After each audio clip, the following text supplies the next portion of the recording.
Hello and welcome everybody. It is Shake Them Ropes episode 87. Rob McCarran here, Jeff Hawkins as usual along with us for Shake Them Ropes, weekly podcast talking WWE, NXT, reviewing the top 100 matches on WWE Network. We're in the 70s now, Jeff Hawkins. We're in the 70s. It feels like we've been doing this for 8 months because that's probably how long we've been doing it. And we Rob, it's almost like I talked to you yesterday. It was almost yesterday. It was almost yesterday.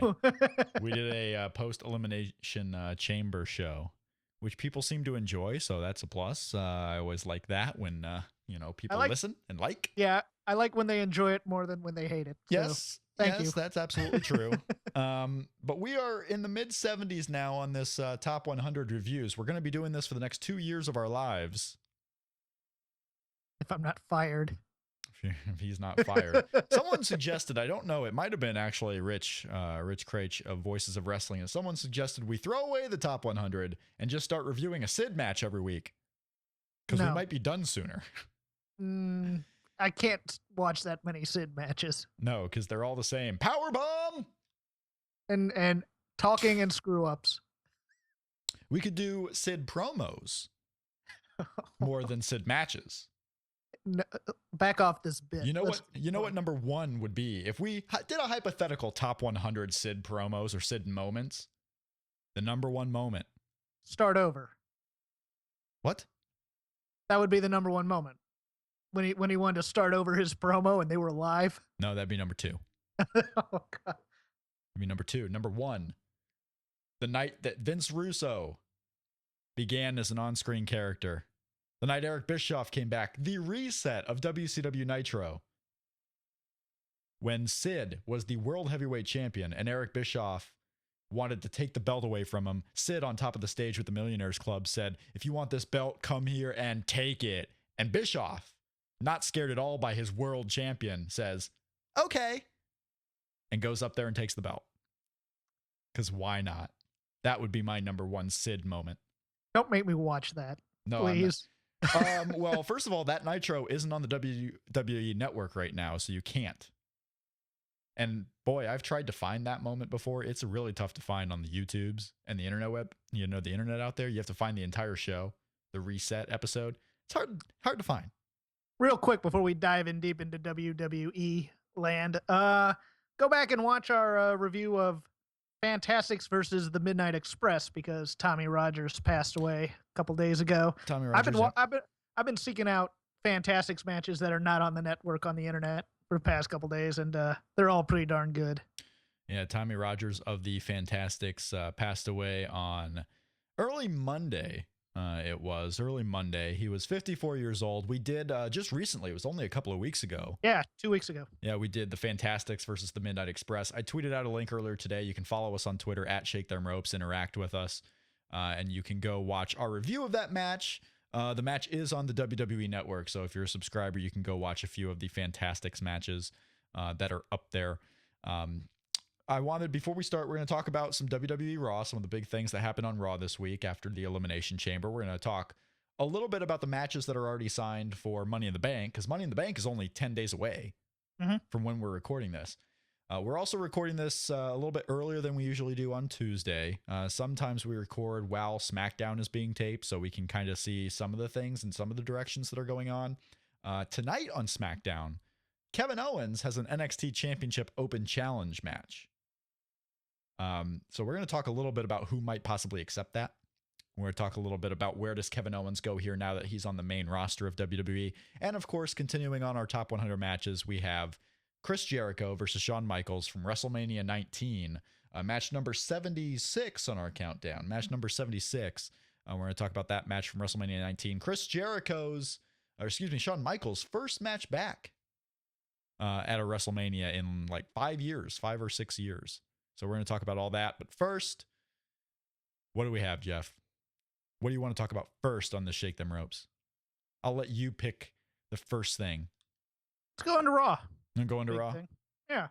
All right, let's go into Raw then. I didn't know if there was some magical type of thing that you wanted to break out and discuss here, if there was something big going on. Not really. There's nothing really big happened. I mean, in the past 2 days. To be honest with you, I mean, we can if you want to go into the Heyman Austin podcast, we can do that. But I do that a little bit. In fact, before we go into Raw, we had someone on Twitter ask us a question. okay, And I'm just going to ask this now and not even wait till the end of Raw. I am Meta Ian on Twitter asks, am I too late to ask a question for the show? No, you are not. No. Never too late. Ask us at Shake Them Ropes. Do you think Dean Ambrose calls everybody baby or just Roman Reigns? Is he backstage just calling everyone baby? Is he saying that to Roman on screen? Is he cuddling up with Renee and just saying baby, baby, baby? I think probably because it got over big with when Brock did it. Someone thought it'd be a cool idea to have Ambrose do it, and it amused someone, so he just kept doing it. I don't think that's organic at all. The number of times he did it, but I don't know if he would be the type of guy who would just in regular conversation just call everyone and finish every sentence with baby. Yeah, But it sounds almost forced. Yeah, maybe a little bit. Maybe a little bit.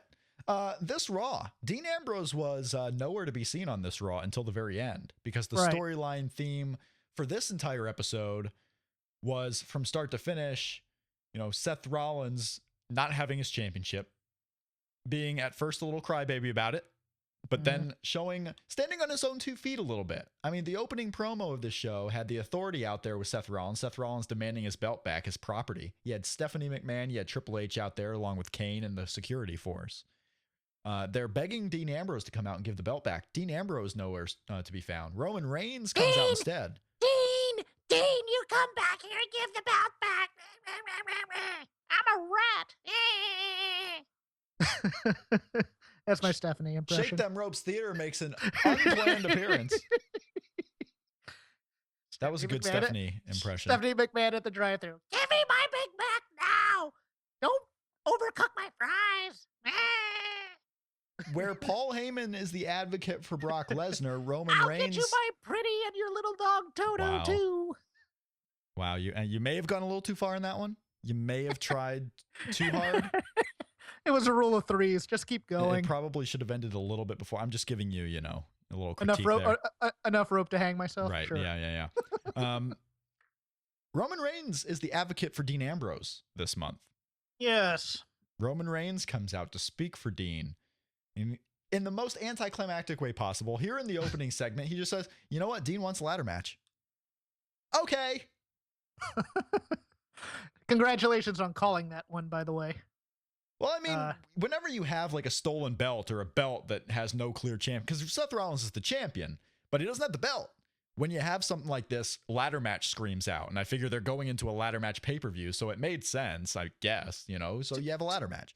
2 things on this. Number 1, this is much like building up the heel Seth Rollins by doing a Kane storyline. You're building up Dean Ambrose by building up the Roman Reigns story, which seems fairly ridiculous. I mean, it was a nice pivot over to him, but then to bring Dean back, I mean, if you got to say at the top of the show he's not here, don't make him be there, I don't think. Well, Roman Reigns is the one who said he wasn't here. Yeah, that's true. But Roman still, Reigns. He was in cahoots with Dean Ambrose. And I love the justification for the match. We want to make sure there's a winner, so we're going to do a ladder match. Given the fact that in every other match there is, that it's usually 4 or 5 on 1, and you could just have 4 guys hold Ambrose while the other guy climbs the ladder. The last time Dean Ambrose was in a ladder match at Money in the Bank, he got screwed by Kane. Well, think about that for a moment, too, because that was a year ago, and Kane was screwing Dean Ambrose in a ladder match, and here we are heading in the main event of this Money in the Bank pay-per-view is whether or not Kane's going to screw Dean Ambrose in a ladder match. Same as it ever was. Same as it ever was. We haven't progressed in a year. But yeah. I did love Seth Rollins in this promo segment because he's there facing off with Roman Reigns. Yes. And then he loses his shit. And you have Triple H trying to, kind of bring him back, like calm down a little bit. So Seth Rollins, in the midst of this heated promo, telling Roman Reigns that he's going to challenge Dean Ambrose and he's going to take his championship back and he's finally standing on his own 2 feet. Triple H holds him back. So Seth Rollins puts his attention now on Triple H and he's screaming at Triple H that he's going to do all these things. He's going to do it without the 7-foot retard. He didn't call him that, whatever he called it, the 7-foot piece of crap. And Kane is going ballistic in the backstage. And you have Seth Rollins being his own man, saying he doesn't need the Authority. storms out of there. And you know what? I think this could be really cool if Seth Rollins and Dean Ambrose are going one-on-one. If you don't have any authority business, even if Seth Rollins wins clean, which I'm fine with, like this could be a really good match. And this will do a lot for Seth Rollins, in my view, if there's no authority mixing up in this match, like at all. That's a giant if. It's a big if because it always seems to happen. And like it always seems these blow-offs are swerves. Yeah, it does. But this one, I mean, I think the crowd actually bought this. They never bought any of the Randy Orton stuff, okay? They never bought that back and forth. Yeah. But this one screamed to me like it was pretty cool. You had Seth Rollins, finally being his own man and going out there. And because this time it wasn't Triple H kind of backing away from Seth Rollins. It wasn't the authority doing this, oh, you better be on, you're going to be on your own. We're not going to back you. This was Seth Rollins storming away from the authority for the first time. I would just think Ambrose would be smarter here. And if you want to keep the outside interference to a minimum, you put the ladder inside a cage and then You're mixing a little too much there, Jeff. Hey, it worked for the UWF. Why not here? Mixing it. Yeah, I guess. Your tuxedo coal miner on a coal miner's glove on a pole match or whatever it was. Sure, do that. But if it's a one-on-one match and it does the job of building Seth, who is unfortunately, I think, just being built for Triple H, I'm fine with that. I'd like to see him get a good quality win, and Dean's still a good quality win. Dean's a good quality win, but I think if you have again, we have 2 weeks of build up. That was the first of 2 Raws to build up this match, this ladder match. And if you have Seth Rollins standing on his own, I think that helps him a little bit. Still selling for that eventual Kane Seth Rollins match. Like, I wonder when that's going to happen, because you would figure that would be the precursor. If all the rumors that are screaming out there of Triple H and Seth Rollins at SummerSlam, you would think at Battleground it would be Seth Rollins and Kane. Yeah. I mean, Kane is kind of the precursor. It's like Scott Hall before Goldberg could get Hulk Hogan. You have to have someone go in there. Yeah, you have your choice here in terms of the next 2 months. The next 2 months are either going to be, if you're in a good program that they want till SummerSlam, they're going to keep it, or you're in a program that everybody's going, why is this happening? Like, for example, the tag team champs in their current program. Everybody's like, well, why isn't Cesaro and Kidd in that program right there? It's like, well, they're probably holding that off for SummerSlam. So they're going to keep the primetime players against the New Day for maybe one or two, maybe both of these minor pay-per-views in between. Yeah, you can't throw everything at there at once. So when you finally have a little breathing room, it's the whole thing with NXT. When Kevin Owens was in his big program with Sami Zayn, he still had to fight off Finn Balor for the title. Finn Balor was a little precursor program, get like in between there. You can have these little veering left and veering right type of things as long as you don't get completely off course. Yeah, agreed. And they're gonna keep at least the Kevin Owens, John Cena program, I think, through SummerSlam. It seems to me like, we have 3 matches now after this Raw signed for Money in the Bank, which is happening June 14th. So, about 10 days from now, depending on when people listen to this, you're going to have Money in the Bank in Columbus, Ohio. And you have the match we just talked about, Dean Ambrose and Seth Rollins, the ladder match for the World Heavyweight Championship. You have the Money in the Bank ladder match with Randy Orton, Neville, and Dolph Ziggler, with Sheamus, Kofi Kingston, and Roman Reigns. So of that lineup, it seems likely that, Roman Reigns is probably going to win that one, right? Has to be. He's been the only one built up for the last couple of weeks, because even before Elimination Chamber, they were building up Roman Reigns in this Money in the Bank match. Yeah. Yeah, it seems like just to get everything full circle from WrestleMania, from the fact that Seth Rollins is in a mini feud with him a little bit right now. It seems to me like that's got to be the win. Whether or not they have Dean Ambrose beat Seth Rollins at Money in the Bank or not, Roman Reigns could go either way as being the briefcase challenger. And Reigns is probably not the guy who's going to hold it until next WrestleMania. Like, if he wins Money in the Bank, I think we're seeing that either at SummerSlam or before. I would agree. Yeah, but we'll talk about more once we have more matches. Next week, I guess, is going to be our Money in the Bank preview show. Like, every show lately has been either a preview or a post show for some event, because we've had TakeOver, we've had the 2 WWE special events, we have Money in the Bank coming up next. Like, I'll be glad when there's a little break between Battleground. Yeah, I'm tired of talking to you. Yeah, you're tired of talking to me about the same matches back and forth and back and forth. But another big match on this one, and it was set up again with a promo last night. John Cena, Kevin Owens. Still no title on the line as of yet for this one. did this promo basically put Kevin Owens into best on promos for the year in the #1 slot right now? I don't know who else would even be on my list. Because there's for nobody WWE. even close right now. I mean, if we're just talking, if we're just talking WWE, I mean, I would have to go with Kevin Owens. Who else has been there? That promo was so great because it folded in his real life into the sports entertainment universe. Yeah. And it kind of towed the line there, and it got legit heat, I think, from the crowd for the most part. You know, they finally woke up when Cena came out. Cena gave out a great response, I thought. Yeah, well, because John Cena came out like mad and upset, and he was furious at Kevin Owens. Yeah, he needed to get into a groove there. It took him a few seconds because I didn't like the whole, I would have given this belt to you and called you but you're not a real man. I'm like, okay, that's a bit hokey. But then that not real man just beat you last night. Yeah. You lost to a child? You lost to a half man? You lost to an immature brat? Let me ask you something, because this has been a divisive thing. The child with cancer. Mm-hmm. Exploitation or a good move on his part? Or both. Or both. It could be both. Technically, it kind of is. Because, I mean, he was using it to get crowd reaction behind him. Yeah. I mean, you're using the kid there. Otherwise, you're just not mentioning it at all. But it was a cool moment for the kid. I mean, you could see, like, I don't know, was that his sister? Or it looked a little young to be his mom. Like, it looked like his sister probably there. That child that they pointed to with the I'm beating cancer sign. Like, they were tearing up. Like, this was a big moment because this child who probably met John Cena before the show was a Make-A-Wish, most likely. He just got on TV. You know, his hero, John Cena, is pointing him out. It's a cool moment. The crowd's cheering for it. I mean, it's a little exploitive just because they put him on TV. But really, I mean, it's kind of a cool moment for the kid, and that's what the kid's going to remember. Like, the kid's going to be like, I was a focal point on Raw that one time, and that was a cool thing. Yeah, I think it's a cool thing. I think part of it for me, my pro wrestling mentality came into play while I was watching it. And I'm going, man, if they wanted really nuclear heat and never wanted Kevin Owens to be a face again. No, you can't do it. You know what I'm thinking, though. I'm not going to say it because it's completely cruel, but it's entertainment. And then eventually, you know, all heels in WWE, once they become popular heels, they get turned into faces. And then that's when they, you know, start generating a lot of revenue. But if they ever wanted to just say Kevin Owens will never be a face in this company, they could have turned him on the kid. I think it was completely. But this may have been Cena's best promo of the year. I know he's done a lot of really good ones. This may have been his best, I think.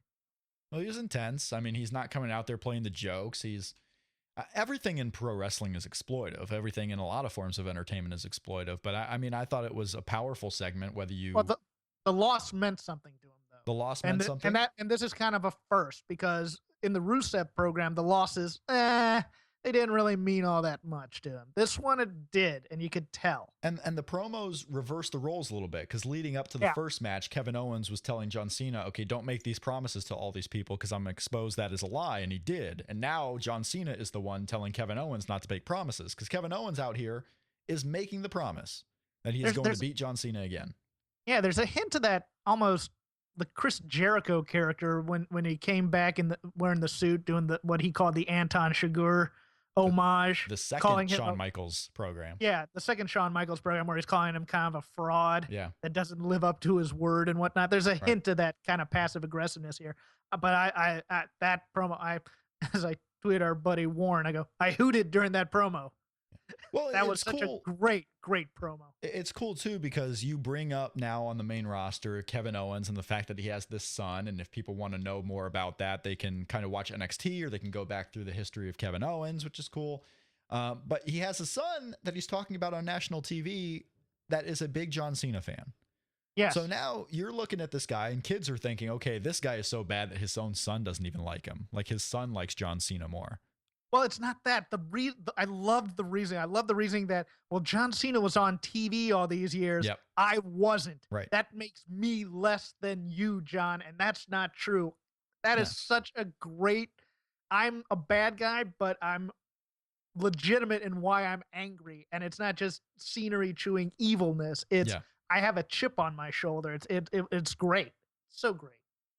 Yeah, I'm looking forward to the match. But as we talked about on our Chamber post show, is if you have a clean finish to Dean Ambrose, Seth Rollins with little, if none, interference from anybody, and you have a clear Money in the Bank winner, like I could almost see the Authority interference being in that Money in the Bank match and not the World Title ladder match, as they focus a little bit of the anti-Authority stuff on Roman Reigns. But this is the one, John Cena, Kevin Owens.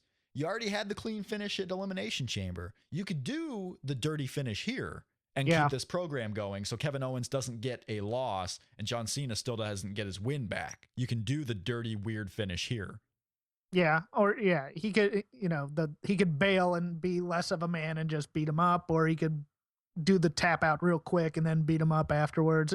There are a number of things you can do here, and now that he's on the main roster, you have to keep him strong. You can't just beat him and he'll be off of TV for a few months and come back for revenge. He's going to be on there every week now. So you have Kevin Owens, who's the NXT champion, fully fledged on the main roster here in a program with John Cena, working WWE house shows and not really going to be back in NXT for much anytime soon, minus some TVs and maybe a house show here and there. But we have tonight at the SmackDown tapings, airing this Thursday, Kevin Owens defending the NXT title in an NXT Championship Open Challenge. And the question I have for you, Jeff, is do we see a WWE competitor challenge for this championship? Do we see someone from the NXT roster debut or appear on SmackDown to challenge for this? Or do they get the title off of Kevin Owens tonight with Samoa Joe? I don't think they get the title off of him with Samoa Joe, even though he signed the contract. I can't see them debuting Owens in such a strong way and then debuting Samoa Joe and having him beat him. Right. That's just not good. I am going to say that because of the crossover as well, Zack Ryder comes out and gets destroyed by Kevin Owens. Yeah, I'm kind of thinking that way too. I'm thinking a WWE guy like a Heath Slater or Zack Ryder, or maybe even a Tyson Kidd. Slater would be great here too. Slater has tried so hard. Yeah. Slater has tried so hard to be in the U.S. Championship challenges and always fails. So now he finally gets his chance, and it's the NXT title, but he still fails. He gets go down to NXT, baby. Right. I like if I had to put money on it, I think it would be a Zack Ryder or a Heath Slater, like one of those two, or someone like that. I can even see a Tyson Kidd. He's not in the tag picture at the moment, full fledged. So, and he has some NXT ties. You can put Tyson Kidd in that role. Well, it also gives Zack Ryder the continuity because he's appeared on NXT television the past couple weeks. Yeah, and he's going to be on NXT TV coming up here too. Yeah, you could do that. One of the things I don't think it would be Samoa Joe, because you're right, it would be very weird for Samoa Joe, especially if he won clean against Kevin Owens. Like, okay, now he's back to NXT, and here we are, Kevin Owens, who just lost to this guy, challenging John Cena, who he just beat. It's also out of context to NXT TV, because Samoa Joe and Kevin Owens already taped stuff for what they're going to do on the show. So it wouldn't seem to make too much sense for that. I mean, I see him going into Money in the Bank still the NXT champion.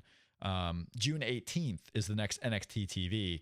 I can see Kevin Owens lose it there. Not even wait until the next TakeOver special. Like just lose it at TV, maybe get the match with Finn Balor, and maybe you have Finn Balor and Samoa Joe in a program leading up to TakeOver. Yeah, the only guy you could have him lose that NXT belt to on this SmackDown taping is unavailable due to injury, and that'd be Sami Zayn. Because then you could tie in the Cena story along with it. And you could do everything. You can tie in Cena. And that's another option that you would have if they want to get the belt off of him tonight, and bring a little prestige, if you will, to NXT, or a little notoriety to NXT for the network, is have John Cena be the reason why Kevin Owens loses tonight. Yeah, but he's not going to. He's not going to lose the belt. So SmackDown is in Houston, Texas, and John Cena is not advertised for the show. So John Cena probably not going to be there at all. Not going to be there, so that would be a little tough. But who will be there? Bray Wyatt. Bray Wyatt comes back after a couple of weeks. This guy who beat the Ryback, by the way, the new Intercontinental Champion, was in the main event of Raw against Roman Reigns. Bray Wyatt's this weird character that, I mean, he's not going to get steady wins. He's not going to get steady losses, it seems like. But I don't know what's going on with him. He seems a little bit more important than what he's portrayed to be, or maybe he's portrayed more important than what he actually is. He's portrayed more important than what he is.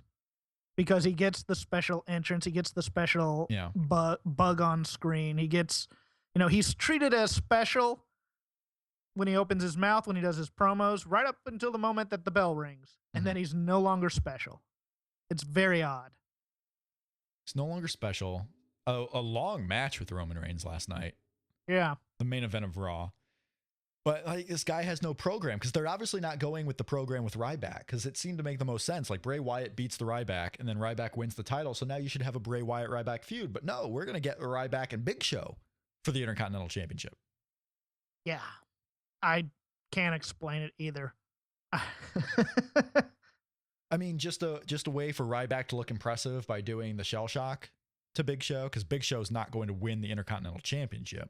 I can see their thinking in that, well, it helped Roman Reigns so much to get that first big win over Big Show. Let's make Ryback legitimate by giving him the Big Show for the win. I can't explain it. Let's move on. What else is unless going on? Unless you're going to reunite the Wyatt family, which we keep thinking is going to happen. I keep waiting for that. Like, there's no reason why we should expect that except for the fact that they reunited Harper and Rowan. Yeah. Like, if they're in the mood for reuniting these people, like, they have precedent. They just reunited these two. So why not just put Wyatt with them again? There's no trio for them to feud with, really, except for the New Day.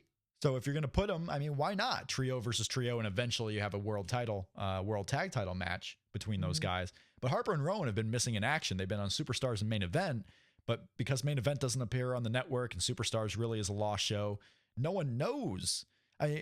Jack Swagger hasn't appeared on WWE TV since WrestleMania, but he's been on Main Event and Superstars. A lot of people would probably think this guy's been out of action for 2 months. No, he's been on TV, just no one watches those two shows. You have to put them in Raw and SmackDown every once in a while, or people will forget about them. I don't know why after the reuniting of Harper and Rowan, they're not doing a single thing with them. They're just lost. Oh, we'll put the two back together and do what? Oh, well, we don't have that part yet.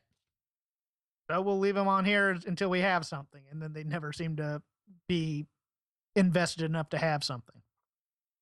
I mean, we haven't even seen Randy Orton yet. And he's in this Money in the Bank match in 2 weeks. Well, he was on Raw last night. Was he?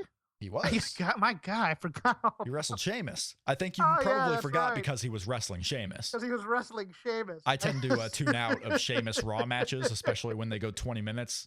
At least he wasn't wrestling Ziggler. Oh, this is so humiliating. I can't even remember that. You know who I haven't seen in a while on TV is Seth Rollins. Where's he been? Jeff. All right. Fair enough. Yeah, I tune out during Sheamus matches. That's what it is. You're exactly right. I do the same thing because they don't matter. Not even my favorite wrestler of all time, Randy Orton, can get me to care about a Sheamus match. A follow-up from Sunday and then into Raw. Let's talk about this WWE Divas division, shall we? We will. But on that note, have you seen the dust-up between Shelton Benjamin and Sheamus on Twitter? No, is Sheamus running his mouth again? Sheamus ran his mouth. And oh, by the way, that's another move. Yeah, let's remember how hurt Sheamus got after, 2 Money in the Banks ago when he got dropped on the ladder and he was out for 6 to 8 months. Let's put him back in a Money in the Bank match. Money in the Bank, yes. It's like when Sin Cara, he tore his knee up in a Money in the Bank. What do we do? Put him back in ladder matches. Same match. Yeah.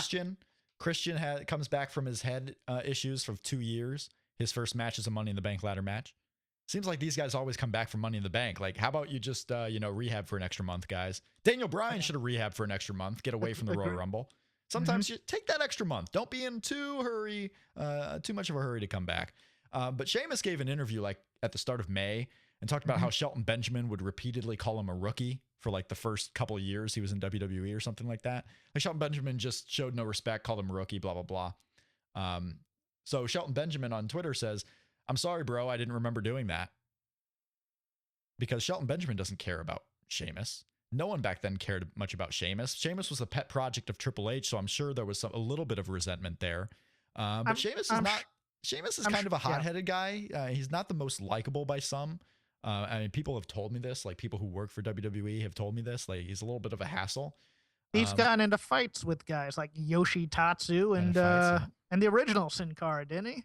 Backstage, didn't he? Or no, it was Camacho. I think Camacho took him down in a fight or something to that effect. I mean, this has happened.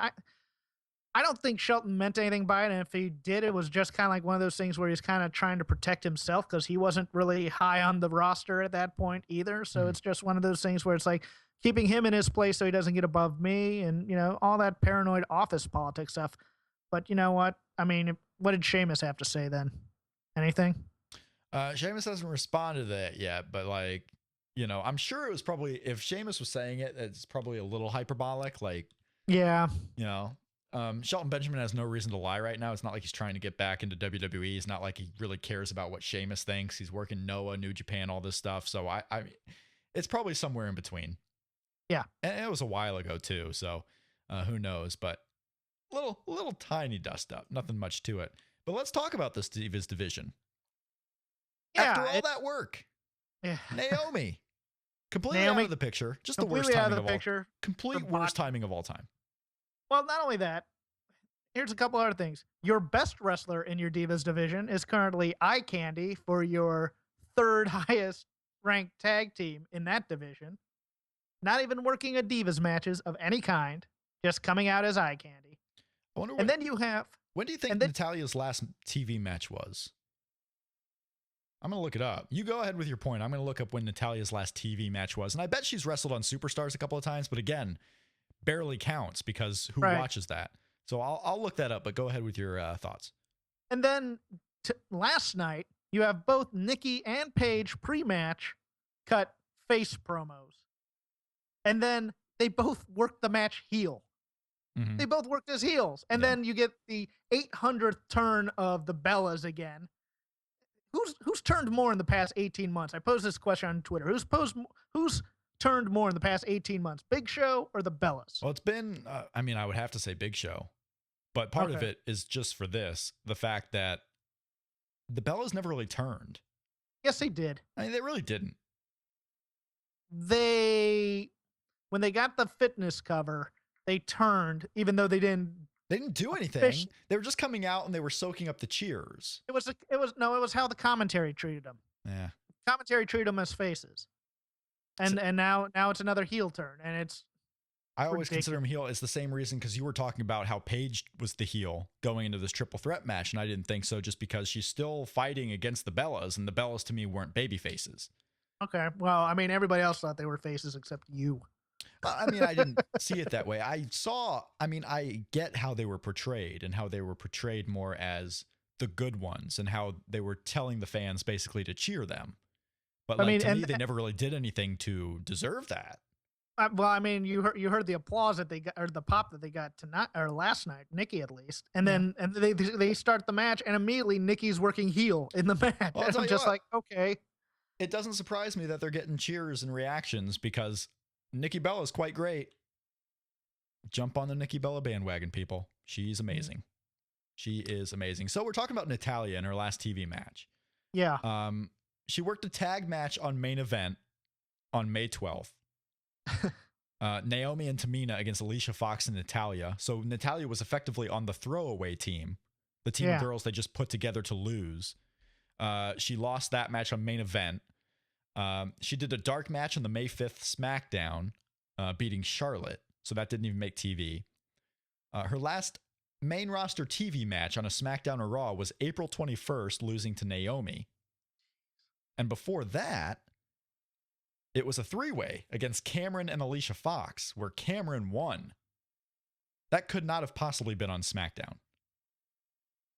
Yeah, this is why I say let's not be in such a hurry to. I mean, I want them to be paid, but to bring up the NXT 4 right now, all they'd be doing is ogling the guys from Entourage. They'd be losing to Cameron in three ways on Main Event.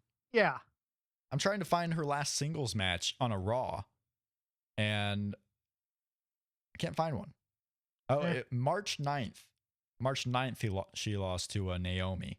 Her last singles match in a Raw. She has a couple of tags and a couple of multi-women matches, but not much. But yeah, I mean, she's been relegated to being the third for Cesaro and Kid, which isn't all that bad, because Cesaro and Kid have been all over Raw the last couple of months. So she's on TV. But she's not doing anything. But she's the manager. I mean, she's not a wrestler at this point. She's the manager. No, I'm agreeing with you. No, but she's not even involved in the matches as a manager. For the most she's just part. kind of cheering on Tyson. Yeah, she's letting midget bulls and stuff, and Xavier Woods run wild all over the matches and doing nothing. Right. But hey, in good news, at least she's not fighting with Tyson anymore.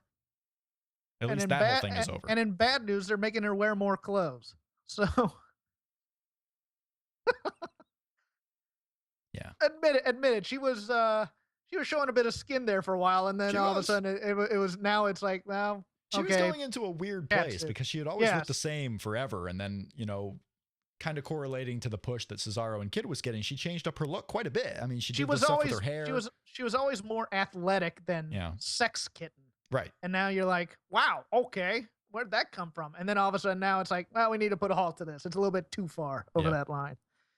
My only other note about Raw, Titus O'Neil. How do I put this? New burgeoning superstar. Well, or just sloppy guy throwing lightweight guys all over the place. When he would do, I mean, earlier this year, you know, throughout the year last year, he was having really good matches with guys like Jack Swagger on Main Event and Superstars. I mean, he was throwing his power around. He was being this big, tough guy who wasn't taking any shit from anybody. Like, there's a character within Titus O'Neil, which is crazy because this badass character also lives in a guy who's the WWE Dad of the Year. Like, you look at him on Twitter and he's this super nice guy, this super guy who's, you know, going to schools, going to different events as a spokesman for WWE. A guy that, if he keeps this up, could be a spokesman for WWE for years and years and years to come as an ambassador, and a great one at that. But you put him in the ring and he can be this badass guy. And you know, the match the match with Raw was really good, but he's had these singles matches. I think what soured a lot of people is he had the run on NXT last year where he had matches with guys like Tyson Kidd, Sami Zayn, and they weren't that great because more people were paying attention to NXT at the time than they were Main Event or SmackDown. So they look at those matches that Titus O'Neil had and consider, okay, this guy in singles matches with really good wrestlers isn't any good. And they weren't looking at the matches he was having with Jack Swagger, and they kind of just lessened the value of Titus O'Neil in their minds when they shouldn't have done that because it was too small of a sample. He and Darren work really well together. Darren Young hasn't been too bad either in this run. But if they had any idea how to do this, and they never do these characters terribly well, they could book him like an actual football player where it's like, I'm a nice guy off the field, but once I'm on the field, I'm an animal. I'm a monster. I'm uncontrollable. And that would be a great gimmick for him because it's exactly what you're saying. He's the perfect guy, but they can never separate those two things. It's far too subtle for them for some reason. Yeah. But I mean, I wish all the best for... Oh, I do too. I like him Titus a lot. O'Neil. I like Titus O'Neil a lot. If you follow him, it's kind of like the John Cena thing. You know, John Cena seems like this most likable guy, but in the ring, you can have different crowd reactions. Titus O'Neil, he's been way undervalued for what he can do by WWE and fans alike. Ring of Dragon on Twitter says that he guesses that Neville will be the challenger tonight for Kevin Owens. That wouldn't be a bad guess. Current roster guy, former NXT. They played up how he was a former NXT champion at Elimination Chamber. He's a guy that can lose. And you don't have to debut someone new. That could be a likely guess, actually. Now, of course, we're recording this before SmackDown, so not afterwards. We're making our somewhat educated, somewhat not educated guesses, if you will. That tag division, though. There have been people calling this the best tag division that WWE's had since the early 2000s with the Hardys and the Dudley Boys and Edge and Christian. And, you know, even further, you had the Guerreros, you had the world's greatest tag team. Just a lot of talent in the division. I don't think it's obviously not pushed as much as those early tag divisions, but as far as depth, on the surface, on the face, it seems ridiculous to me to compare this current tag division to those early 2000s divisions as far as star power. You have two very entertaining teams in the Primetime Players and the New Day. You have a really good tag team in Kid and Cesaro, and you have guys who can do stunts. That's about it. I mean, I really like the team of Big E and Kofi. Yeah. For what they do. It's pretty great. But the Ascension, I mean, I think what people are being fooled by is the fact that, okay, now you were able to feed 6 teams into Elimination Chamber. You could field those 6 teams. You have Luke Harper and Eric Rowan around the bend. I mean, there's a lot of tag teams now in name, But as far as quality matching up with the height of the Dudleys and Edge and Christian and all For them, quality matches, no, not yet. I don't think, not even quality matches, quality of depth. I don't think it matches up to that. But you have. By the way, I think at this pay-per-view we're getting Kid and Cesaro versus the Ascension to give them a win. Kid and and keep Cesaro them versus the Ascension. Yeah. and to keep them strong going into SummerSlam program with the New Day eventually. Yeah. What's up? What's up? Oh, okay. Yeah. No, I'm getting error messages on my Mac, which is good news for me. I love when I get error messages on my Mac. It's so good. Right in the middle of a show, and it takes me away from whatever I'm thinking about. Oh.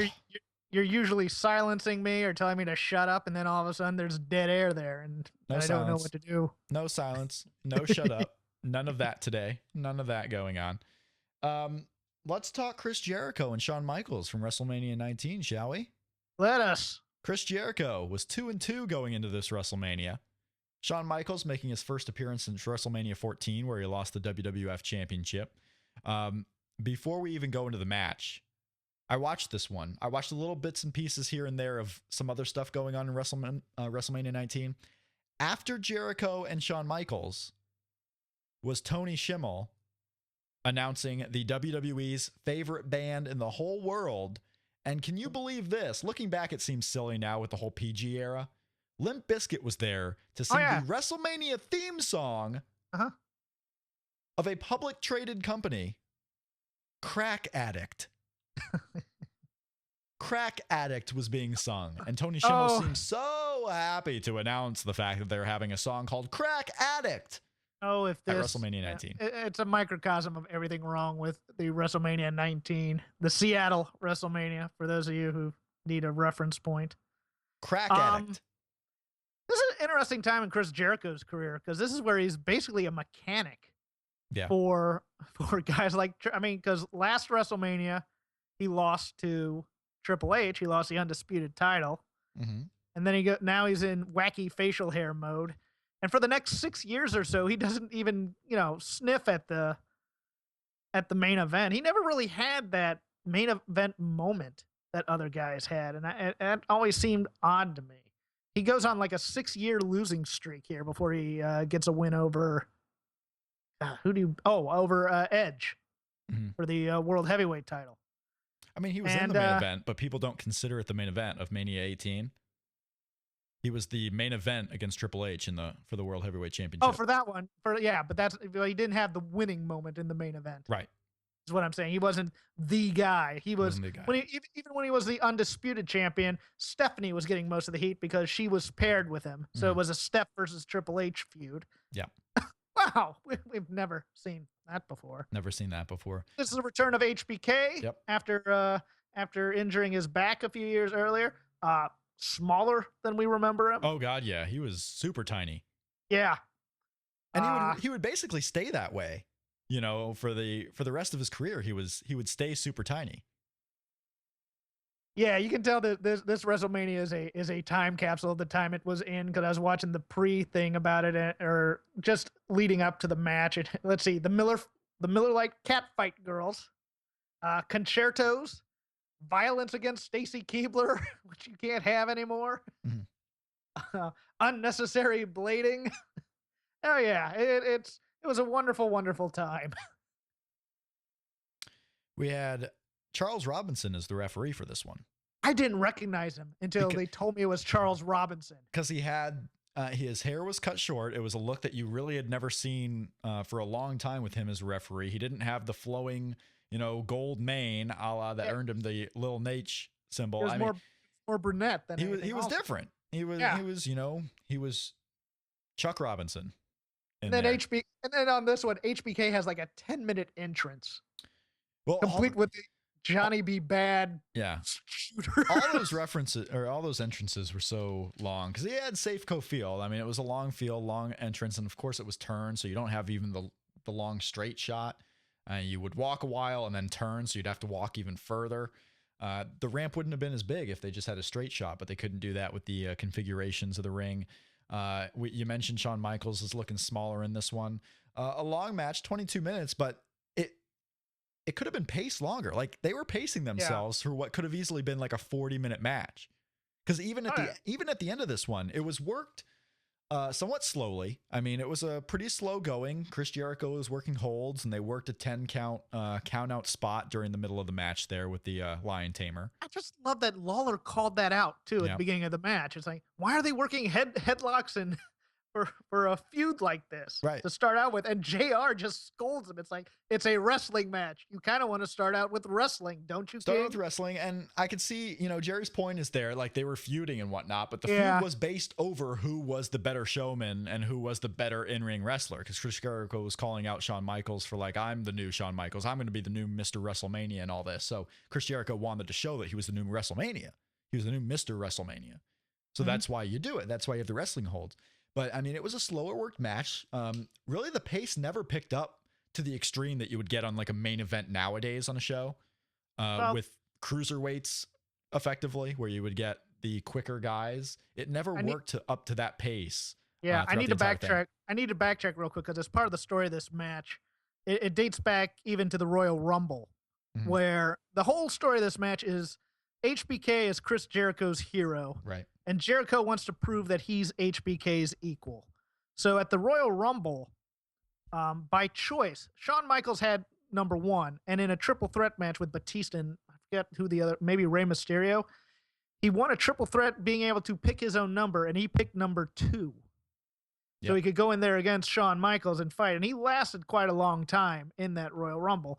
And so every subsequent thing after that was, I want to match him, I want to match him, I want to match him move for move and be able to do that. So there was a lot of that. There was a lot of move stealing. There was a lot of mirroring the same moves that each other would do. I liked it. I'm not the biggest fan in the world of WWE Chris Jericho, sports entertainment Chris Jericho. I like him. It's good enough, but it's always more of a dance than the fight. And that's kind of what Jerry Lawler's point was. It's building up to certain moments for Chris Jericho in all these matches. But I loved the the numerous Chris Jericho kip up spots. That was great. Yeah, you had at one point Chris Jericho was doing the kip up and celebrating the fact, and then Shawn Michaels did his and took it to him.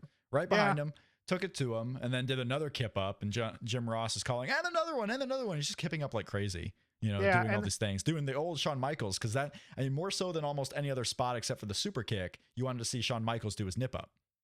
Yeah, and Jericho steals the super kick, and HBK at one point steals the walls. It's great. Yeah. As far as a well-worked match, I mean, this is certainly one. Just to throw the star rating out there from Dave Meltzer, it was 4.25. But I mean, as far as a match goes, they had 22 minutes, and then you get to the eclipse of the match. You get to the ending of this one after. Oh, this is what I love the most. Yeah. After the match. Go ahead. If you were to think, I think most people going in thought Shawn Michaels was going to win. Like, that was pretty clear that Shawn Michaels was going to be the winner. But in your mind, you would assume the finish is going to be super kick, pin, 1, 2, 3. Maybe after his 3rd or 4th attempt at the super kick, maybe even after hitting one and missing earlier, and this one finally getting the win. But it wasn't that. I mean, Shawn Michaels couldn't do his regular thing because Chris Jericho was almost his equal. Chris Jericho went for a back body drop. Yeah. Shawn Michaels dropped out of it, and with the O'Connor roll, rolls up Chris Jericho for the 1, 2, 3 and a surprise. Yeah. And the other thing I liked that Jericho on a 9 count of a count out went into the ring and stopped Robinson from counting out Michaels because he wanted to beat him in the ring. He wanted to beat him in the ring. Exactly. I mean, the whole story was Chris Jericho wanted to win clean at WrestleMania because just getting the W wasn't the factor for Chris Jericho. Getting the W wasn't the goal. He wanted to out wrestle and shine in a pinfall scenario or a submission scenario with Shawn Michaels. A W through means that would put an asterisk on it would not have been good enough for Chris Jericho. Yeah, the end of this match I loved though. After the match, Jericho just distraught, just crestfallen over not being able to beat this guy.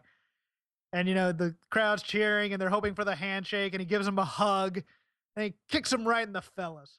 Yep. That's how I want the Owens Cena match to win. Yeah, you're a man, give the handshake, and Owens just kicks him right in the nuts. Because Chris Jericho didn't get to prove that he was Shawn Michaels' equal, so he didn't care anymore. I'm gonna kick you in the nuts anyway. I'm done with you. And the crowd finally, because this crowd crowd's quiet because it's an open air stadium. Yeah. So it's hard to get crowd noise, but you could hear the crowd noise after that one. That was really good heat, I thought. At SportsCenter on Twitter. This is ESPN SportsCenter's official Twitter handle. Are they tweeting you? No, they're just Okay. tweeting. Official Twitter handle. Former WWE champion Stone Cold Steve Austin says he will take out Brock Lesnar. Yeah.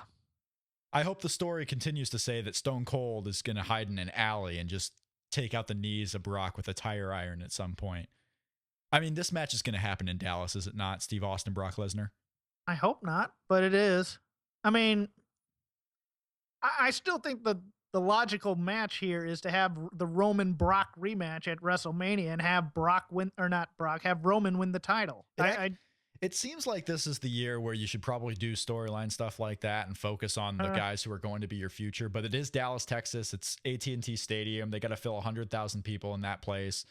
So if you're going to bring back The Rock, if you're going to bring back Steve Austin, you got to bring them back in the most marquee matchups possible.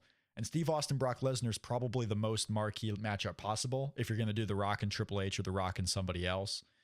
Because Roman Reigns isn't going to fill up 1,000 people or 100,000 people. Dean Ambrose certainly isn't. John Cena's not even going to do that.